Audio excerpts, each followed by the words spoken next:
How's everybody doing? This is Chris with Junk Doctors NJ, and I'm here with Kyle with Pallet Plug from New Jersey. And this is a very interesting business that Kyle has here. It's a convenience for anybody that's into pallets, and today, with a lot of manufacturing in America, especially here in New Jersey, pallets are very important. I know a lot of people overview pallets, like they don't even think about it, but pallets are things that are used heavily in the industry of transporting goods to places. So pallets are very important for stacking things up, wrapping your items so your things could get to you, your things that you buy, things that you purchase, commerce, if you will. So, Kyle, tell us about your business. So, tell us like what you provide to the people here in pretty much America. Pretty Yeah. much, it's pretty much nationally wide type of company you got Yeah. going here. Yeah. So what it is it's meant to be a database for pallet business owners. So I'm trying to give them a platform to be able to be found online more easily, let their stories be told, be able to be recognized for what they're doing.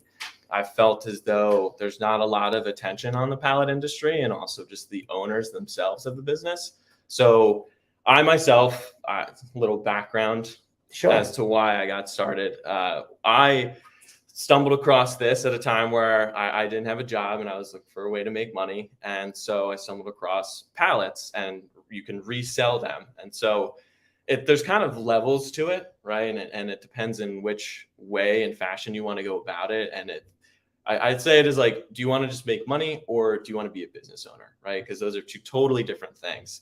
So most people, when they start out, they have a truck or they go out and get one or a van or anything in which you can store pallets, and they'll pick them up most of the time for free from, local businesses, maybe some, like I was looking for them around here, honestly, in this trip. And so from there, they'll pick them up and they'll sell them to the pallet yard. So the actual facility that repairs, recycles pallets, breaks them down, reuses them, and then sells them in larger quantities to warehouses and manufacturing facilities. In between there's like myself. So I started out doing that, selling them to the yard. As I was able to acquire more inventory and had more clients that I could pick up from, I started to find my own customers and clients that I could sell to. And then from there, I ended up meeting these two individuals that wanted to start their own business. And so I sold them my truck and my contacts, and I became a broker for them. And so what I was doing was, I have a background in sales and business development. So I said, why don't I do that for pallet businesses, right? And so I started out with them. And then I started to find other people across the country that I was able to sell for. So I would set up the logistics where I would send a truck to their facility. They would load it up. And then I had the end client that would purchase the full truckload of pallets from me. Wow. Yeah. And then so through that, I was like, okay, like I like it, but it's tough. Like people will drop you for 25 cents sometimes on a pallet. So it's tough. So I was like, okay, it's competitive. It's very competitive. You have like yes. other businesses that see, okay, Yes. let's say hypothetically you're selling each pallet for $1.50, and they say, you know what, I could sell mine for $1.25. Exactly. And that's what happens, Yes. right? Because that extra 25 cents could come a long way if you're buying bulk. Exactly. Yeah. Okay, so it makes sense. Volume, and you're talking 600 pallets, sometimes multiple times a week. Yeah. It depends on the business. And like you were saying, it's shipping, right? Like Amazon and an e-commerce business, like or even Coca-Cola. Oh yeah, they build their own because they were like, oh well, we don't want to keep spending all this money a lot of times, or they have people build them and stamp their name on it. But so with all that, I was like, okay, I know sales, I know business development, I like talking to people, I like learning and hearing stories of business owners. But I recognize the difficulty of marketing in that industry, especially for people who are maybe just getting started, or they've been doing the business for a while, but they never really thought about marketing themselves online, because this is a very show up type business, you know, like everybody that I worked with, I found through going directly to their business and talking. Beginning, Yes. when you were Yes. selling your own pallets. Yes, exactly. And so from there, I had, at one point in time, I had created a Facebook group where I was like, okay, well, I want a place where people can kind of network and share information and teach each other, and just really emphasize the network and growth aspect of the industry, you know, sharing knowledge rather than keeping it under lock and key. And from there, I was just, you know, thinking, and I was like, well, what am I good at, and how do I turn that into a business? You know, because at one point in time when I was like 18, I think, and I just started working for this company, the person I was working with told me that he was it's like there was multi-level stories, but he was on a trip down in Jamaica and he was snorkeling, and the guy he was snorkeling with was telling him about life and business and finding things that you enjoy and how to make money and how to find fulfillment. And he said, make your work play, make your play pay, and play all day. Nice. And so that, to me, it's like I still stuck with me, you know, and to me, that's what I've found, and that's what I've created at this point, is a place where I can network, I can represent these people, I can have these conversations where I get to learn about their business, learn about their story, why they got started, like pretty much what you're doing here, but specifically within the pallet industry. And I love it. I think that I've learned so much, and I've heard so many cool stories from people of, like, you know, my dad started a pallet business and I was repairing pallets at 6 years old. Yeah. And like, now I took over and we've been around for 30 years, or, you know, this family that was working together and then separated, and now they all have their own pallet business. Or, you know, I was in my group the other day, some guy commented and he was like, I started 35 years ago by taking the back seats out of my minivan, and it's been 35 years. I got tons of guys and tons of headaches to deal with now, you know, but that's what happens when business grows. Yeah, exactly.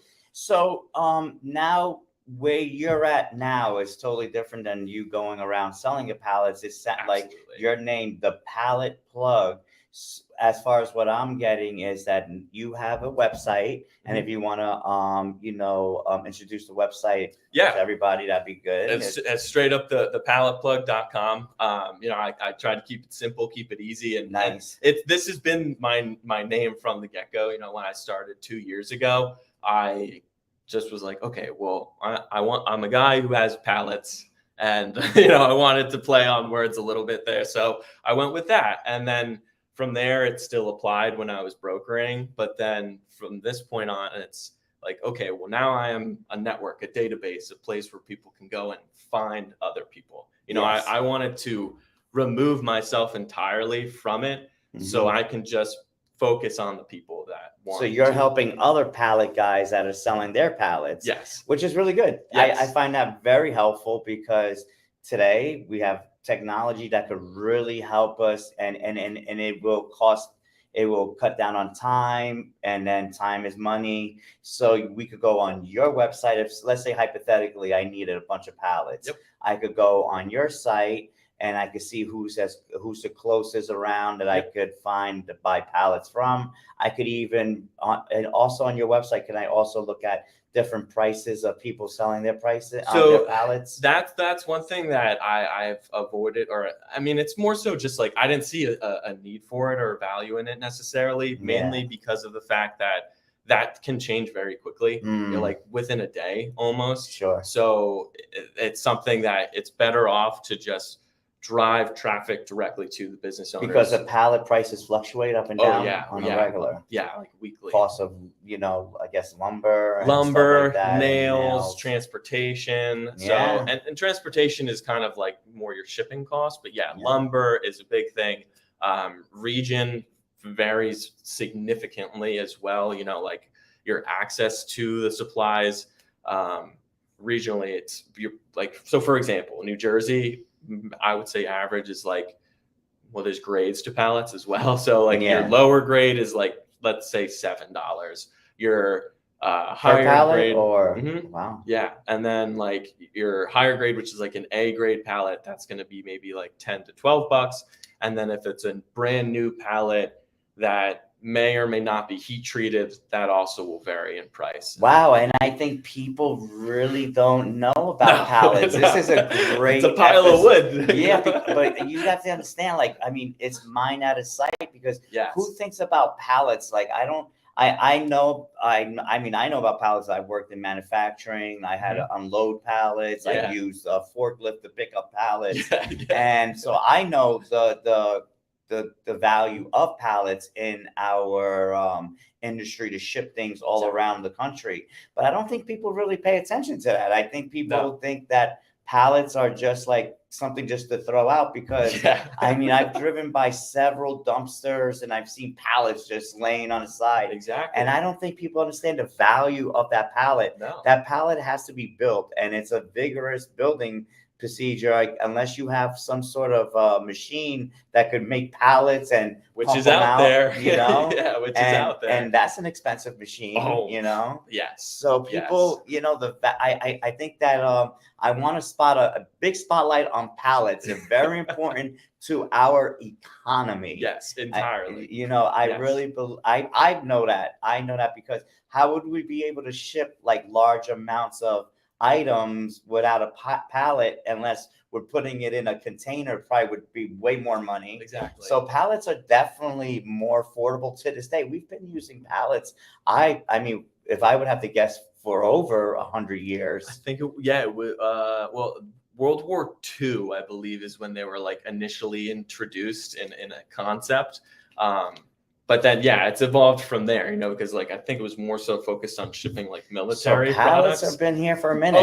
Oh yeah. And the funny part is like you could find a pallet that's 10 years old, you know, like you could tell based off of like the wear and quality tear of of it. But they're out there, you know, if they're sitting in a warehouse and they're just on a shelf and they're holding product, like, and maybe they get rotated around and reused, there are pallets that have been out there for years. You know, I've also seen plastic pallets. Uh-huh. Do you deal with those? So it's a little, it depends on your customer, right? So with pallets, like I was saying with grading, right? That also determines what can go on that pallet. So like medical grade equipment, food grade stuff, that usually is going to go on a plastic pallet or like a brand new heat treated pallet because the heat treating process prevents bugs and diseases being able to get into the wood. And especially if you're shipping something internationally, that's the biggest concern there. Yeah, definitely. You don't want to bring back other insects or whatnot. I know the customs that's a big deal. I want to actually, I really want to focus in on your business. Yeah, your business is I don't want people to get misunderstood that you sell pallets. I do not. You actually have a website that's going to help companies get pallets. Exactly. And that's really interesting to me. That's like, I don't think I would ever even have thought of something like that. That's a great idea. Thanks. I think that's a great idea. Well, yeah, I think it's great because you're helping people with their business. It's helping them achieve things faster, less costing, and then that could also move on to the customer too. Exactly. You know, and that's awesome. You're the first person I've interviewed that actually has this sort of business, which is very intriguing to me, and I'm very happy that there is something like this. Well, thank you for having me. Awesome, I appreciate the opportunity. I feel like that should be really known because people could watch this and they might say, well, Kyle, he sells pallets. No, Kyle has a website that you can go to. Yes. And if you're a company, a small company, warehouse, your work, because there's warehouses all down this industrial area, and you know they could use pallets. Now with your site, could people, or is there a minimum order? Is there So and I'm sorry to cut you off, but no, that's all right. The attention again is brought directly to the business owner. So I want to encourage people to reach out, you know, call the phone numbers that are on there, use the emails, go to their website to be able to reach out because everybody has a different capacity. You know, there's people who are on my site who have tractor trailers that can send out multiple truckloads of pallets on a weekly basis. They have the capacity to build new pallets. They might even have a kiln in which they can heat treat pallets. But then there's also guys who sell like 200 at a time, and they don't have a tractor trailer. They have a truck and a trailer in which they sell pallets out of. And, there's nothing wrong with that. My biggest emphasis is I want people on my site, pallet business owners, who have a physical location to operate out of, so you can ensure that you have inventory. Because And do you have to record check that? Like before you get anybody on your site, you want to know, okay, do you have a facility? How do you, because that's your reputation. Yeah. So it's your website. So if somebody buys pallets and they're all jacked up and beat up, then that doesn't look good on you. So obviously you must have a venting. Yes, it's more so to ensure, like, it's honestly like an honesty thing too. And in my perspective, it's like, do you really want to do that? Like, because your name is tied to this. Yeah. Like, as much as it is my reputation and they're on my website, I do verify as much as I can. But at the same time, like, I can't necessarily determine the quality. And that's exactly why I am doing what I'm doing, because as a broker, you cannot ensure quality. You're not there physically inspecting those pallets before they get shipped out to somebody. So in that instance, which I and other people I know, the client will get the pallets and they're like, well, 100 of these pallets are in terrible condition. I don't want to pay you for it. Now you're in a pickle where you got to give a couple $100 back, maybe thousands, really. Depending on how much was purchased. So people should want to do quality. Exactly. Then they're not going to keep on getting the same, repetitive work from this company, because obviously a company is going to use your pallets. They're going to go out. They're going to need more pallets. Yeah. Before, I don't know any history about pallets that much, but was there like a factory that made pallets before? Like, is there like a place that they make brand new pallets and they put it out into the industry where people could buy it? Or so there's tons. There's there's huge brands that are national, like for example 4840 and Camps and Chet pallets. Those are going to be your biggest national recognition brands. And those are like brand new pallets. They do everything. So like, it depends. Each facility is designated to a different process. So one might be specifically dedicated to brand new heat treated pallets. One might be designated to custom pallets. So for example, you're probably familiar with like your 4840s, which are standard pallets, but there's huge ones for solar panels. There's smaller ones, which are like beverage pallets. So there's tons and tons of different types of pallets out there. And that's kind of the beauty of the industry, is people can focus in on that niche, So and they could find that on your website. Yeah. And that's the cool part, is like you can say what services you offer. So like if somebody is a full-blown, pallet yard, they have trucks, they can say on there that they offer like reoccurring removal services, because that's an aspect of this business as well. Like you had mentioned, trash cans filled with dumpsters, right? A pallet guy is an alternative to that. You can save yourself money by, instead of having to pay for a dumpster and just contributing to the landfill, you can have a guy come out who can pick up all those pallets, and he can make use of all of that lumber. He can either sell it, or he can use it to rebuild pallets, or there might be, enough pallets in there that he can just use what's there instead of you cutting it up and throwing it in a dumpster. So it's really a recycling business more than it is anything. That's funny, because we don't pick, when we do hoarding clean outs, just house clean out, and we do, clean out junk removal services. I haven't seen too many pallets. Like in the years I've been doing this, I've maybe seen 25 pallets. And so pallets are valuable, because people don't throw them out that much. Yeah, they hold on to them. Yeah, especially, so like I live near like farmland, right? And so like my first client that I was working with to remove pallets from was a grain and feed store. And so like they would always tell me, hey, we need at least 10 left over in case any of the farmers want to take a pallet and put hay on it or something like that. So yeah, like people, they use it for whether it's in their barn, or like they have a project in which they want to build something with that lumber. Like that's what I think most people associate pallets with, on the consumer side of things, I guess you could say. But then on the business side, there's a whole business behind it, and it's all dependent on which lane you want to pick. Like I know people who not make a living, but they make enough to be happy, where they just pick up pallets and sell it to the pallet yard. Mhm. Or like I was saying, they have their own clients, and maybe it's a smaller facility that they operate out of, and they don't sell, thousands or truckloads, but they got a business, they have clients, they have a facility they operate out of. And then there's the full-blown operations where you have a huge yard, you have thousands and thousands of pallets on hand at a time, you recycle them, you break them down, you're purchasing lumber to be able to rebuild with. There's many, many tiers to it. And then, like I was saying, two niches where somebody, like I know people that just build custom pallets and crates. That's another thing too. So like, for example, like generators, they get a crate built around them. So like people just focus on that niche instead of focusing on pallets and the standards. They focus on one specific aspect of the industry.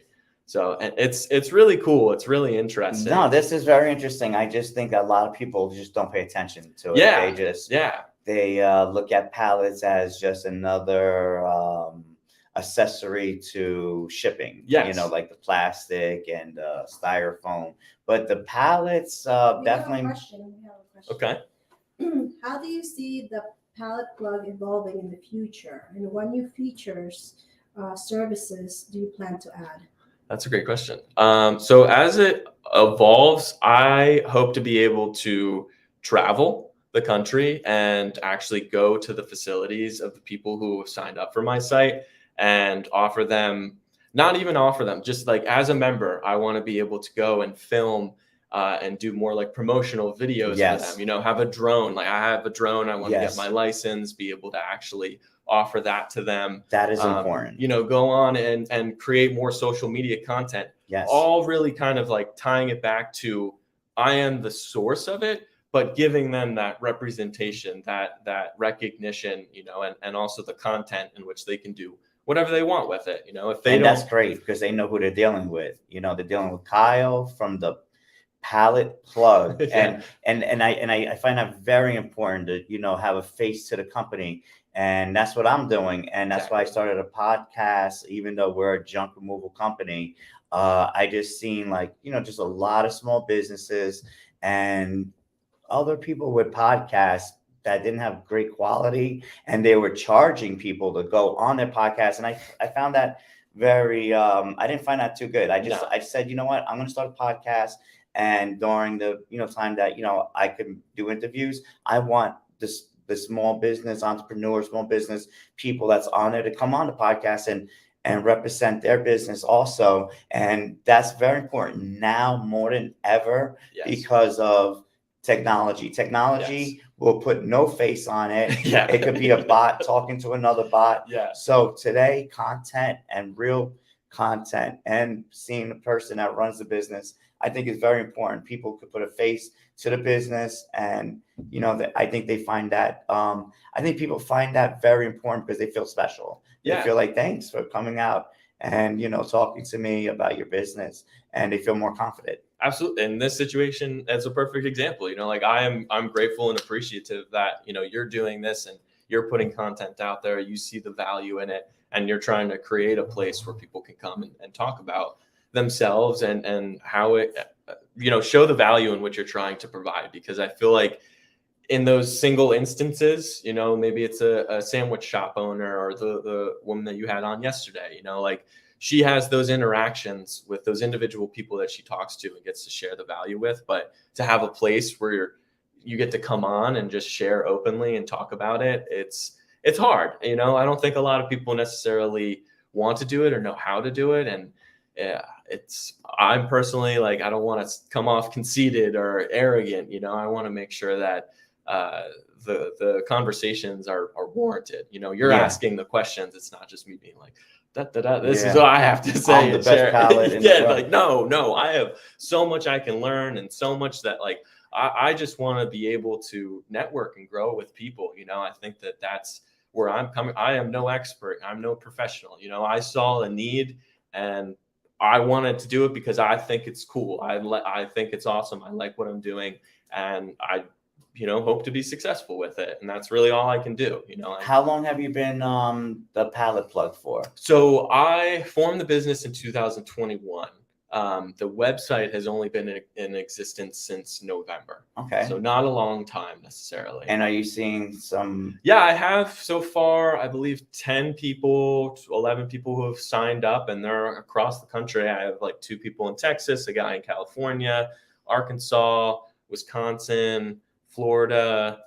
So you have to 2. network online Mhm. and start. That's what your thing is probably. Like you're on your computer. Yeah. You're reaching Yeah. out to people, Mhm. emailing people. Probably talking to people on the phone or FaceTiming or whatnot. Yeah. But that's awesome. I really think this is a great thing. I think it's definitely needed. I mean, and it's consolidating the business of pallets. It's Yeah. not like you got to go to a huge company and Right. I guess you could go to Pallet Plug and order 15, 20 pallets. Exactly. Yeah. Maybe you don't have to order 100 minimum or something. Right. Yeah, that's kind of the side of it where it's like if you go online now and you look up a pallet company, you're mostly going to find a large pallet business that will not sell you anything smaller than probably 300 or more at a time. Yeah. So and there's too many small business out there that absolutely don't need that many. Oh yeah, like I would sell 50, 100 at a time. That's all I could fit on my truck was 120, and that was like pushing it. That was scary. So you find your niche, you find the businesses that you can work with, because still like there's guys that they might need 400 a week, but they have a small warehouse where they can't hold that many pallets. So you can be the guy that drops off 100 a day, and that it works out perfectly for you. You have consistent client, and it works out for them. They don't have to take up storage space. And that's where your Pallet Plug comes into .com. Yeah, I don't shy away from anybody. Like I want it to be the big guys who like already have multiple facilities, multiple locations they operate out of, can still see the value in what I'm trying to do just through garnering more attention online. And then the small guys who, again, still need attention, might have a website, might have clients that they're already working with, they could still find value in it, because I think a lot of times it's harder to get online. That's all right. We just had a little technical difficulty here, but we're still online. All right. Yeah. Yeah. So I don't want anybody to, shy away. I think that, like I said, my biggest thing is have a facility in which you operate out of, just because, you do put your address in there to make it easier for people to locate you locally. But I think that, like you're saying, like not a lot of people think about it. Not a lot of people are aware that that's even a thing out there. So like businesses that have pallets that are piling up, you could use my site as a way to find somebody to remove them for you. Oh, yeah, it's both sides, That's good. So it's not just now the person sales. that's getting rid of the pallets, do they ask for some sort of depends. Okay. Depends. Yeah, I know. Right. Money, compensation. Absolutely. It depends on the grade and the quality. And the volume of them, and so like a good example would be if there's a bunch of like random different size pallets of different grades, then in that instance, like I would recommend to the pallet business owner to charge for that removal fee, because you might not be able to make direct use out of everything, or it's going to cost you time to actually get it to the point where you can use it, or if it's, standards, 4840s are like everybody's bread and butter for the most part. So if it's a bunch of those, you're most of the time going to pay for them. You know, it depends. Price can fluctuate. Depends how nice the person wants to be, and if they know the value behind it too. But that's where the relationship aspect comes into it, And I would always like to try and offer to give them beer, give beer to the guys, buy you lunch, whatever it was, like money's great, but I want to know that I'm giving you something that, I myself would want and enjoy from. Cool. Too. Yeah. So that's really cool. Yeah. And is this your first business? Yes. All right. So you're a business owner. Yeah. And you know what comes with it. Stress. Because it's not like a 9-to-5 where you're guaranteed a check every week. You have to go out and you have to make your money. Yes. So, but that's what that's the whole point of it is, and you do it really well, and you get paid really well, and you get the benefits from doing hard work. Yeah. But this pallet Plug is awesome. I find it. Thank you. I can't. I appreciate didn't that. know that there was even such thing until I met you, and I'm gonna definitely recommend that to some Thank companies, you. especially over here. People here sometimes they need pallets, and they haven't asked me, but I know that they use pallets. I'm not sure where they get them from, Okay. but yeah, this is awesome, man. Yeah. Well, I don't have anyone on the site right now from Jersey, so if you're paying attention and listening, feel free to check it out and see if it's something that you see the value in. But yeah, I appreciate that, and I Yeah, think go that on that's Pallet the Pallet King the pallet plug. Yeah. palletplug.com, man. Yeah. Definitely check that out. I'm gonna Thank check you. it out. I appreciate Yeah, I that. want to see how it works, and that's really interesting. I find it intriguing, man, because it definitely makes everybody's life easier in that realm. Yeah. So, Yeah. that's what I think people could take away from that. And it's cool because there's no minimum as far as, you have to buy from a big company No. and, stuff in that nature. Yeah, and I think that a lot of times too, like it's not a marketplace, right? It's not meant to be a place where you go on and you buy. It's meant to be a place where you go on and you learn. You find out about a local business, and then from there, I do the interviews with the business owners who register as well to provide that sort of information where there's not only like the SEO based blog article, but there's a full interview that I try and do with everybody where you can hear their stories and learn about them and why they're doing it. Like one of my favorite conversations was with this individual, Blake Johnston, down in northern Georgia. And I was like, I'm going to quote you on this, but he's his self-described old fart who needed to change his entire life. Yeah. He at 60 years old was working in sales, working in this specific industry. And, after changes within that, he had to kind of readjust and figure out what he wanted to do with himself. And pallets was something he discovered, and he's like, I'm in the best shape of my life. Like I love what I'm doing. I have ownership over my day and my time and my income. And so it brings a lot of pride to people as well to have something of your own, to take ownership in your business. And the, I guess like yourself, you're putting yourself out there with your own business. So they directly tie each other, and it gives you a lot of pride, in my opinion. Do you know of any other companies that are doing similar things here in New Jersey, or in regards to the actual my sort of like platform? what you're doing? No. So I mean, there are like other sites out there that are like, in essence, I think everybody kind of wants to give some sort of representation or database where you can find somebody, but everybody's doing it differently. My focus is the business owner. Like I said, I don't sell pallets, and I don't want to be contacted to sell pallets. I want to fully bring the representation to the business owner, drive traffic directly to them. Pallets. Yeah, a lot of the other ones out there are more markets, like marketplaces. So you can go and maybe purchase pallets, or you're meant to actually find out the pricing. And I just feel like New Jersey definitely could use this more, but you're new. Yeah, I think you're going to grow bigger here in New Jersey, because so. there's big companies here, but there's a lot of small manufacturing companies here too. Yeah.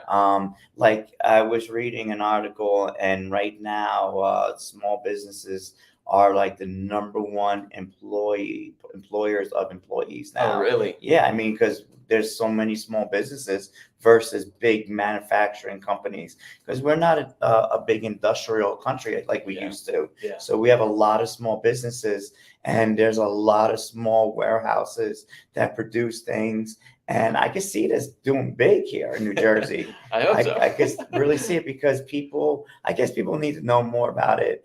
And you're still new in the game. Yeah, and it's not like it could be a one-off thing, where somebody goes on, finds somebody, and then you're set for life. I hope that is the case. I hope that you can go on my site and find somebody, and that becomes your pallet guy for the rest of your business's existence. But at the same time, it has layers to it where. So the business owner, let's say that they open up a new location in another state, go back on the site and find somebody else in another area. Or if somebody who's registered for my site, their client reaches out and says, hey, I have another location, like, can you fulfill this order at this facility? And they're in New Jersey, and maybe their new facility is in Ohio. They can go on the Pallet Plug, find a business on there and say, hey, I'm a pallet business owner. I'm on the Pallet Plug network. I see you are as well. Do you want to work together on this opportunity? And so, so you have a lot of work to do, because you still got the whole entire country to go after here, man. Yeah. You got a lot of work. Well, and that's, like, I have my Facebook group, which has a good amount of people in it. And so, I try and market it out to them. But again, like, the one part I didn't like about sales was you need to get the sale if you want to get paid. Yeah. Sure, it's the same thing for me. I need more people on my site if I want to make, a livable And they income. pay like a monthly type of subscription. How do you keep, let's say, for instance, I use hypothetically, I use your website, I find a Pallet Connect, and then they drop it off, and then I'm like, listen, instead of me going through so-and-so, can I go and just deal with you direct? Me? We'll deal with the person that's selling the pallet. Yeah, absolutely. So, like, I personally, that's the entire purpose of my site, is it's meant to drive that potential customer or client directly to the pallet business owner. Oh, wait a second. So when they sign up, they have to sign up with a contract, pretty much. There's no contract in place. I guess I'm trying to understand. So if, say I'm looking for pallets, Mhm. I go on your website, I have to pay a certain fee to use it, right? So it doesn't cost anything to use the site. If It's you are the pallet person that's selling the pallets. it's the actual business owner. It's like lead generation, right? I just Okay, tried that makes to a lot avoid more that. sense. Yeah, I just tried to That's avoid awesome. lead generating, because I just feel like there's sales associated with that. Yeah, no, this is better the way you're doing. I want brand representation Yeah. for these people. I want, Blake Johnston down at Northside Pallets in northern Georgia. Like, that's the guy that I want people to find through my site. Read his blog, read his interview that I did with him, and learn about him, and from there reach out and use him for whatever services that's awesome, because if I'm a pallet seller, I could go to you, Mhm. I could log onto your website, pay you your fee, Mhm. and now I'm on there. So now when anybody's looking for pallets in my location, they may see me, Yep. call me, I can sell them pallets. Exactly. That's awesome. And do you have a rating system on there? Nope. Of each person, like, this person has the best pallets, he Nope. has no complaints? Nope. It's I at some Or point reviews? I think maybe review introduction would be helpful. But at the same time, no, not at this time. I think that I just, a matter of features and what I was working with, no, I don't have that option. But I also don't want it to be a pay for advertising. Google has that. If you want to use that, then you can pay Google to advertise your business. I don't personally want it to be oh, well, this guy's got 5 locations and he's paying me this much more than this other guy. He deserves more recognition. No, it's solely zip code based. Whoever's closest, you're going to try and call that person and use them. Well, what I'm really trying to say is, when we buy stuff from people, especially if I'm ordering something from another state or another country and I'm shipping it in, there's reviews on, people leave reviews like, this person shipped it out on time, Mhm. quality was good, and everything like that. Are you going to be putting something like that on your site because that helps with quality control? Yes, at some point, yes. And back to the question of evolution, and how the business might progress, that is definitely something. As I get more members, budget starts to expand. Cool. I'm able to put back into the website to continue to build it out, because that's where I'm at. Everything goes back into what I'm doing. Yes. So I would hope to eventually be able to introduce a rating system, because of course, there's the quality control with that. But there's also an aspect where, on the blog post, you can comment on the blog post. There you go. And somebody could then from there, say, hey, I worked with this person. Also, again, it's encouragement of using Google, right? That's there. I would want somebody to go to their Google business profile and review it directly on Google, because that's, everybody uses Google, Or Bing. or Bing. Yeah, whatever option you're on and you're using. I think my emphasis again is like back to the business owner, give back to them, give them that recognition. Like my site is solely meant to be a platform in which you can get discovered. I'm not part of the transaction. I'm not part of your continued relationship with them. I don't want to be. I want to give people a platform where they can be found and recognized. And I like talking to people. I like learning stories about why they're doing what they're doing, because a lot of people have really cool backgrounds as to why they started doing it. So any business owner for that matter, it's not just pallets. We have another question. Cool. What were some of the biggest challenges you faced when starting your business, and how did you overcome them? That's a good one. So in regards to when I started, I was picking up pallets.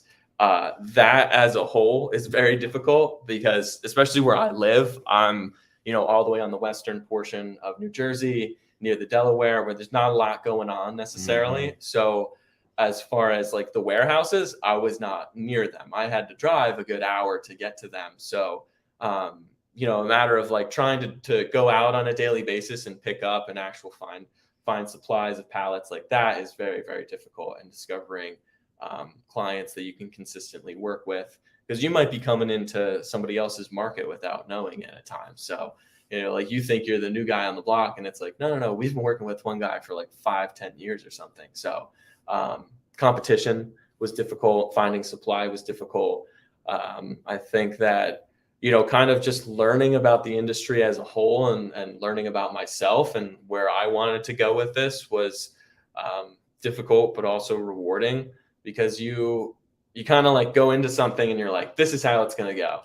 And then as you start to do it, you're like, wait a second, I can think about it as much as I want, but like it's the actual actions and other people that will determine what direction things. So let me get this straight. So as you were progressing in the pallet business, you were first in the sales of selling the pallets. Mm-hmm. And did you come up with the idea of doing the Pallet Plug? Mm-hmm.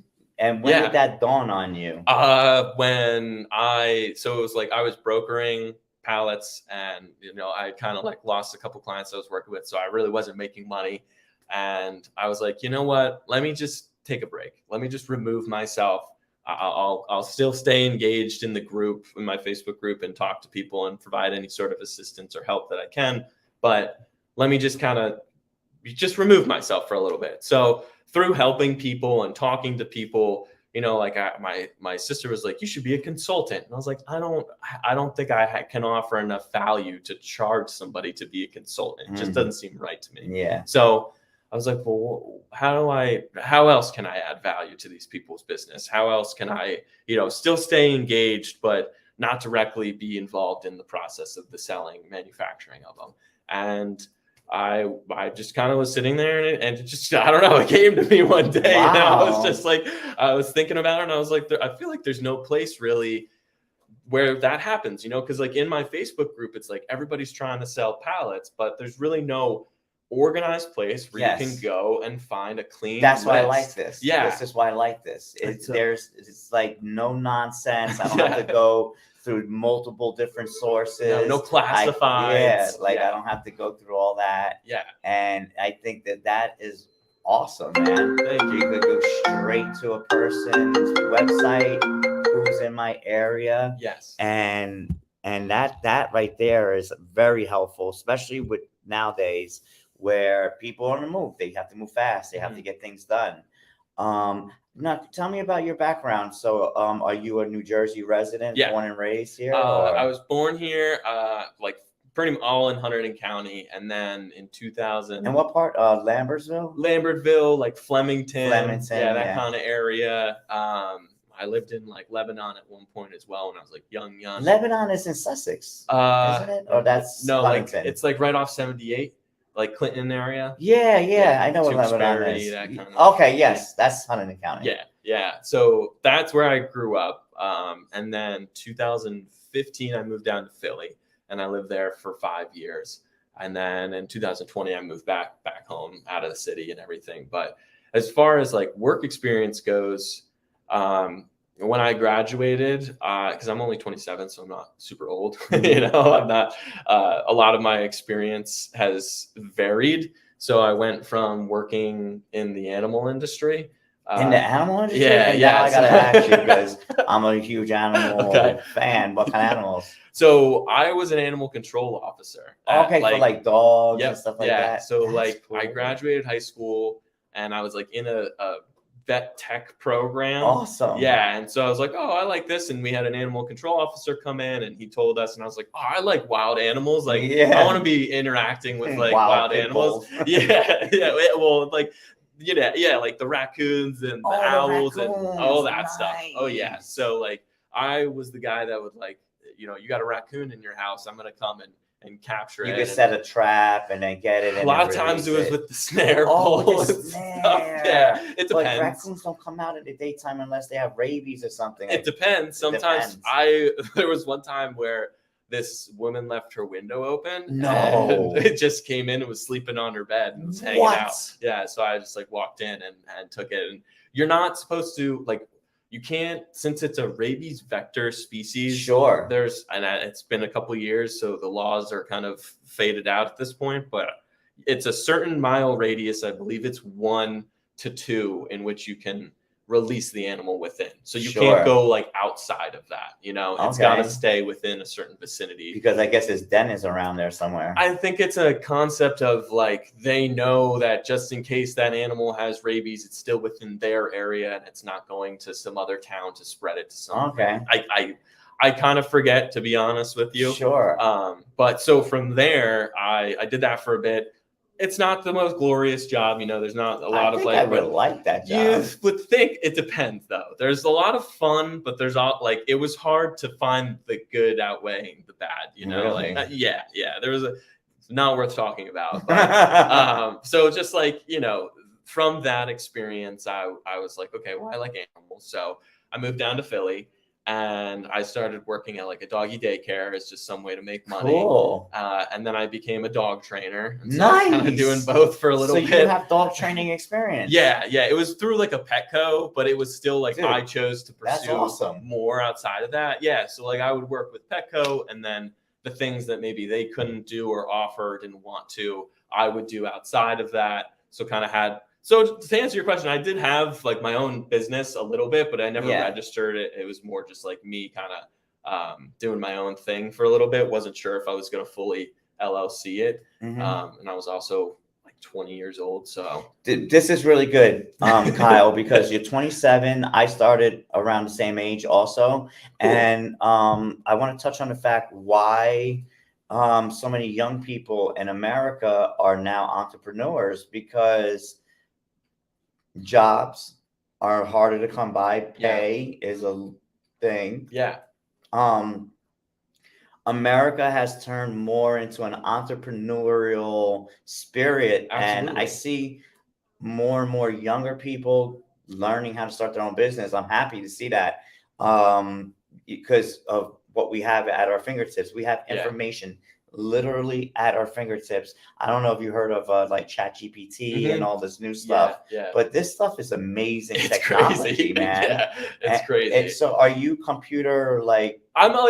Yes, I am literate. I definitely like, I've explored with ChatGPT like a little bit, but as far as the things that I was kind of giving it, I think it was more like basic conversation, where I was like, but you could pretty much access anything up to like 2021, because they didn't because they have it it's so powerful right now. So they have ChatGPT Plus, which you pay like a monthly bill or something. It's amazing. So you could put like in the prompt exactly as just put as literal as you can, and you could put like, I need 20 reasons for whatever rules, and you don't have to put it in order. It'll do it for you. Okay. The technology is mind-blowing. Yeah. So OpenAI is the company that hosts ChatGPT Plus and the Playground and Dolly, and it also does coding. Okay. So it does coding, and it has made computer coding so much more easier.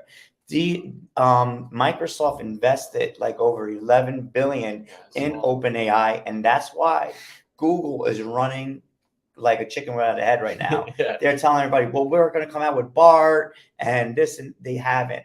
Microsoft picked up OpenAI with a contract for how many years, and Microsoft owns Bing. And if you Right. go on Bing, you could ask Bing and he'll break it down. It doesn't send you to references that you have to read. It'll actually talk to you.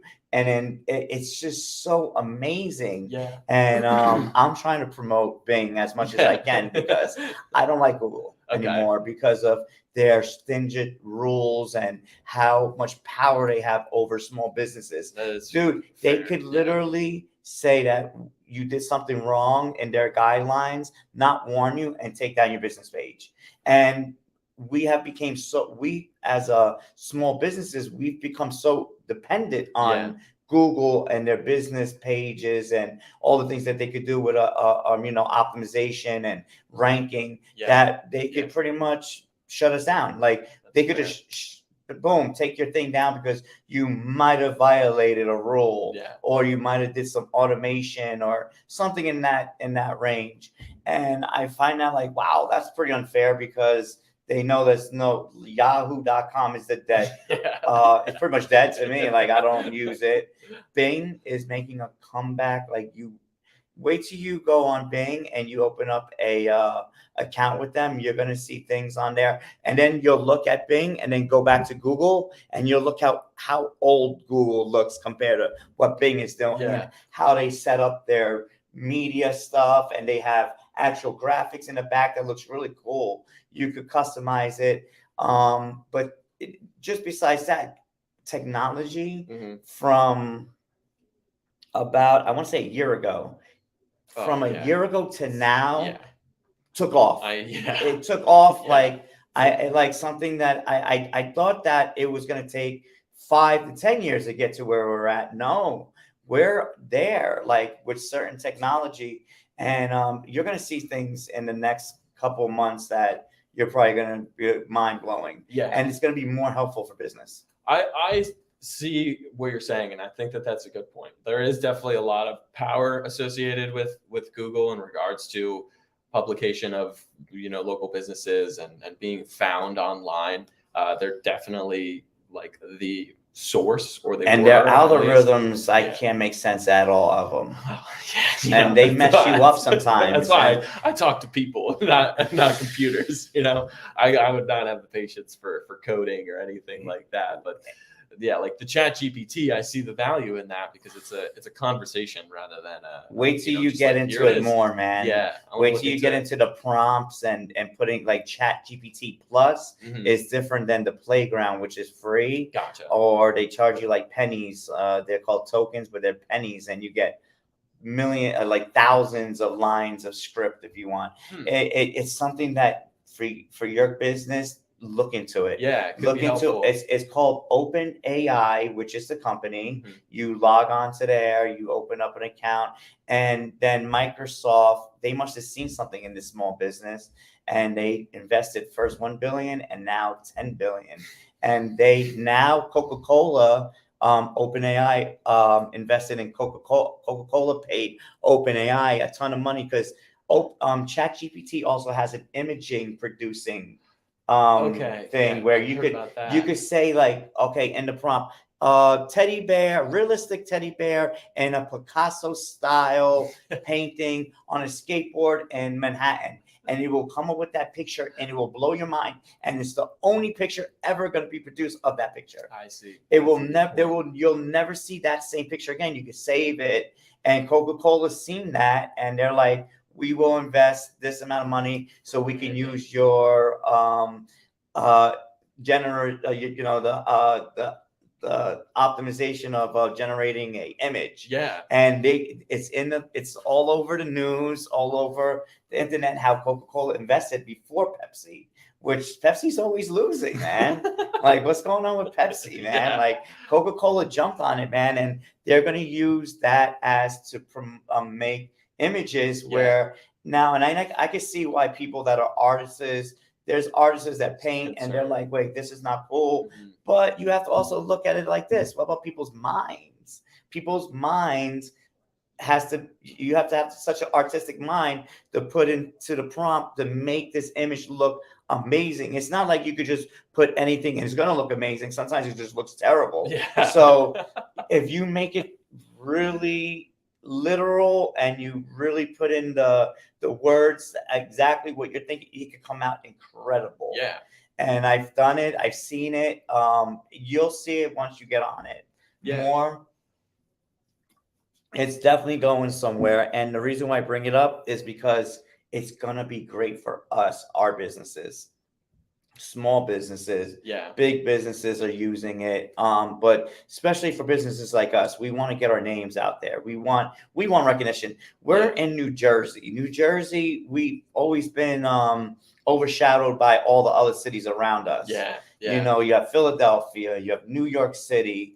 You know, New Jersey has a lot to offer. I mean, we are the state that we did build stuff for the world in Trenton, and all over Harrison, New Jersey, and Newark. I just think one of the funny things that Trenton has like a sign on one of the bridges. We make the world. Well, it's like Trenton makes and the world takes or something like that. It's like that sounds a little passive aggressive. Yeah. Yeah, that there is a bridge down there. I don't know exactly what it says, but it probably does say something like that. Yeah. And yeah, Trenton was a huge industrial powerhouse for the nation, for all types of textiles and metals. And New Jersey had a big industrial industry for metal fabrication here. But New Jersey still has a lot of pharmaceutical companies, a lot of manufacturing, and I can see pallets being a big thing here, you know, because we all need pallets for businesses that need to ship things out. So, you know, New Jersey is still the place where a huge population is densely populated, still a lot of work here, still a lot of people here. There's a lot of money here. And, you know, businesses do fairly well, but it is competitive. Absolutely. Yeah, I think, and especially over like the past couple of years with like COVID, like my small town, like there's such a massive influx of people that have come there. And like Flemington itself, they're building a bunch of apartments. There's nothing for people to do. So I don't know why they want people to come there. But at the same time, like a lot of people are moving here and a lot of people are coming into the state. And I think, you know, people want to get out of the city. They want that suburban life, you know. So I think that small businesses are going to blow up, you know, and I hope that too. Like my town where I live, like Lambertville and Stockton area, we have like a cheesesteak place, a small little Italian spot, a gas station or 2 gas stations. There's now a brewery there. So it's like, it's starting to evolve, you know, but there's not like enough, you know. I feel like we could always have another restaurant, another shop, you know, anything. Just we need more like small businesses. The thing I say about New Jersey that could counteract with that is that it's not that we want a lot. It's the municipalities that they control the zoning and what can be built. And then we have the Highland Act and, you know, so many places that are protected from being built, because Jersey could get really crazily built on if you really want to. And I think that you know, the government here, they don't want certain areas built up too much, pollution and stuff like that. But there is definitely a lot of areas in Jersey that there's development going on. Harrison, New Jersey used to be like, it used to look bad, like it was just crumbling old factories. They knocked all of it down and they put up beautiful condominiums because it's close to the city. Transportation. New Jersey is definitely building. It's always been pretty much crowded in northern Jersey. I don't know what's going on central New Jersey, like Middlesex County. You see more and more people building. There's a lot of condominiums and a lot of small complexes being built all over the state. But like to offer people stuff to do in those areas. You know, I think people also, they moved to Sussex County because Sussex County, New Jersey, no malls, no movie theaters. It's all pretty much nice houses are in certain areas like Sparta. Then you have other areas that's more desolated, but people move to those places because they like the wilderness. They want to get away from all the city craziness, and it's not far from New York. They could jump on Route 15, 80, New York. Yeah. or grab a train in Morris County or whatnot. Yep. So I think there's a place for everybody in New Jersey. Yeah. You want to live in a city part, you can live in a city part. You want to live in a place where it's less congested, you can live there. Southern New Jersey is pretty much not that. I know I've been to Southern New Jersey. It's flat, pretty much. Yeah. Not so many mountains, and it's pretty much it's not that many people in a lot of areas. Yeah, well, because you got like the Pine Barrens down there too. Yeah, so I'm sure and you can't build in the pine. No, I think So so, they yeah. they exempted that from being built on. Yeah. So yeah, but we see a lot of development up here. Yeah. Yeah. I'm sure. A lot, and then during the COVID situation, we were super busy in the Really? beginning of COVID because everybody was moving in and out of Mhm. Jersey. And, Jersey's a place where people move to go into the suburbs, send their kids to school, and then they pay these high property taxes. And then as they get older, the kids go to college, have their own life. And then you have a lot of people that are now retired and they're like, you know what? I don't need the schools no more and all these things that they're offering. And I'm paying taxes still. And they move out of Jersey to, like, let's say PA, Florida, South Carolina, North Carolina is one of the most popular destinations for retirees, I noticed, and just doing this business and working in it. But New Jersey is always going to be like a transit type of area. Yeah. A lot of people moving in and out. Yep. So yeah, I that's agree. New Jersey for you. Yeah, yeah. I'm in that area where it's like farmland, preserved farmland. So like I'm in that weird mix of like we have newer families coming in and kids are going to school, but at the same time there's people who have like they've been there for years and they're not going anywhere, like it's just like a family house that's been around and passed down and whatnot. So yeah, I think that like up here and the different parts of New Jersey, like, yeah, you definitely see more people coming in and going. For me, it's like quiet farmland with new families moving in, like I'm seeing a lot of more people. Like we never used to have traffic, Yeah. like Oh, yeah. on my road. It's like, man, like going from like the town to my house, it's like I'd never see anybody on the road, but now it's like, oh, there's like, I mean, it's only one or two or three cars, so I'm not trying to complain about that. But Yeah. it just in that sense of like you see more people now. There's just more people around A us. lot of people moved to Brooklyn. Brooklyn Mm. became a big destination for people to move to. It became a very nice borough. A lot of infrastructure got built there, brownstones. And then when COVID hit, especially not just Brooklyn, but just the city in general, people. And I've seen a huge influx of people, customers. Yeah, we moved out of New York. They get, moved into Jersey. And that caused a huge spike in the real estate to go Mhm. crazy here because houses that were worth like 200,000 or like 500,000. And yeah, that's what COVID did to a lot of people. They didn't want to live in the city. They left. And is it a good thing? Yeah, I guess it is a good thing because we have more people here, more business, and stuff of that nature. But we need infrastructure now. Yeah. Better roads, bigger roads, stuff of that More nature. things to And do. the school systems in New Jersey, even in the nicer suburbs or whatnot, the schools are old. They're still from like the 1960s. Mhm. So yeah, more people move here. They're probably gonna have to build bigger schools, more technology in the schools. I would like to see. Yeah. But and then you see a lot of small businesses here in New Yeah. Jersey too. A lot of restaurants. You name it, there's a business for it. Yeah. I've seen somebody that started a business picking up dog poop Yeah. for people because they're Yeah. so busy at work and they don't have time to clean up their yard. So Jersey is a flourishing place to start a small business, but it is a competitive, and Absolutely. you got to be on your A game to do it. And you can do it. I mean, 27 years old. You got a really good niche here. Pallet Plug. I love the name, because it makes a lot of sense.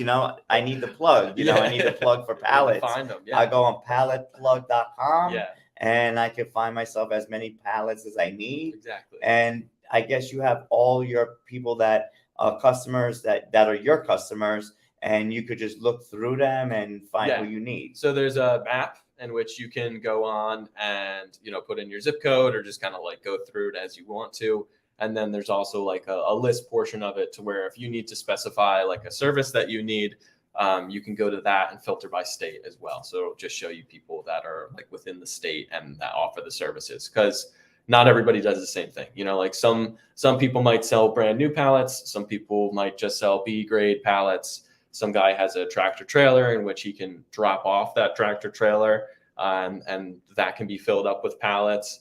Or some guy can just go with a trailer himself and load it up, and that be the way that they get removed. So there's many different forms and ways of doing the business. And I've created a place for people to like get that recognition and be able to be found. So whether it's through the map or through the list, you know, it's meant to not be a like ranking based, you know, who's paid more money. It's solely like, are you in the area and are you doing what they need? Because that's all it should be. And you're constantly building your website and getting better and better. And that's just, that's how small businesses and that businesses in general work anyway. Yeah. So, and let me ask you a question. So, being a business owner, how do you like being your own boss?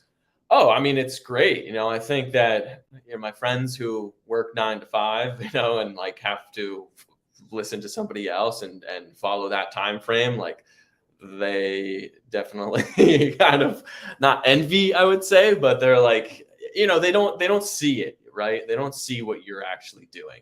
I think that to me, it's like, it looks glorious on the outside when you're telling somebody like, oh, I own my own business, but it's like, no, it's stressful. Like it's anxiety inducing. It's like every aspect of like my life progressing is on my shoulders, and I need to ensure that like I represent you. Yeah. And like you represent yourself in a way that people want to work with you. They respect you. They see the value in what you're doing. You know, you kind of go back and forth in your head at times where it's like, am I doing what I should be? Like, is this meant for me? Am I doing a good job? You know, there's a lot. So I think that honestly, like, especially as somebody who worked in sales environments and like call center environments for a bit, it's more fun, to be honest, to be around other people because you can engage more. And, you know, like if you're a social creature, don't start your own business, in my opinion. If you're a social creature, yeah, I think so. Because like if you like to be around people and you like camaraderie and you like, you know, going out on your Fridays with other people. Oh, and stuff like that, yeah. don't start your own business. Don't, because you're gonna be busy. Yeah. But it's also like, you know, you then are responsible for creating that team. You know, if you need to hire people, like fortunately I haven't had to yet, and I don't know if I will need to. I hope you do. I hope this becomes big. I want this to be big. I want us to stay in touch, and that's what this whole entrepreneur small business website Facebook group is about. Us all helping each other. There's other people on that group that own businesses that may need pallets, so engage with them. What I wanted to touch on, there was something I wanted to touch on about your business. I really want to emphasize, I know people may not, they probably think like, wow, this is so boring, pallets. But I want people to know pallets are super important. If you want your products, pallets are necessary. They are still necessary.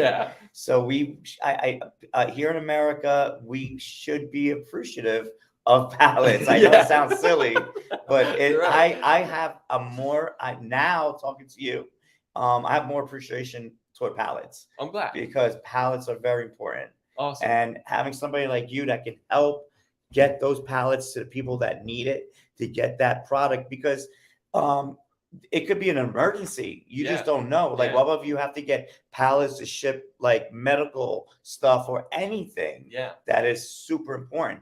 Those pallets are important. Absolutely. And I find that to be very interesting. Yeah. And wow, time flies.